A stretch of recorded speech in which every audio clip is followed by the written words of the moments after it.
This is a comparatively connected history of Paris and London. It looks at how each city has been transformed by global migration between 1958 and 1989 through the prism of music. What do you feel, as a historian of London, are the key comparative questions that we need to explore?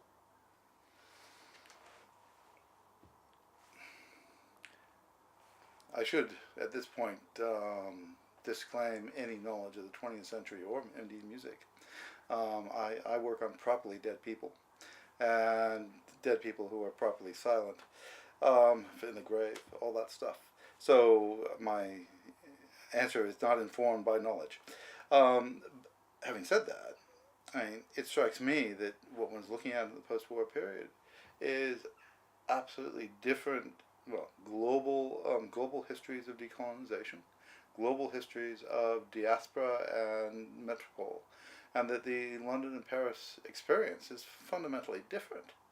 And in part, it's different because the French and British empires are different. In part, it's different because the experience of the Second World War is different. But as much as anything, it's also different because those two cities are deeply different in themselves. Now, I always go back to the extent to which London in particular is a dog's dinner. Nobody's ever managed to govern it. And they don't govern it. What they do is they police it. The whole point about London is that they've refused for most of its history to create a single unified government for fear that that government will rise up and displace the national government. And as a result, what they've done is create a series of less powerful government forms and distributed ones. So the City of London has never taken over power over the rest of the city. And at the same time, what they've done, what the central state has done, is build a wall of garrisons around it to make sure that that unruly city is never allowed to escape its bounds. This all goes back, of course, to the Gordon riots and the 18th century history of disorder.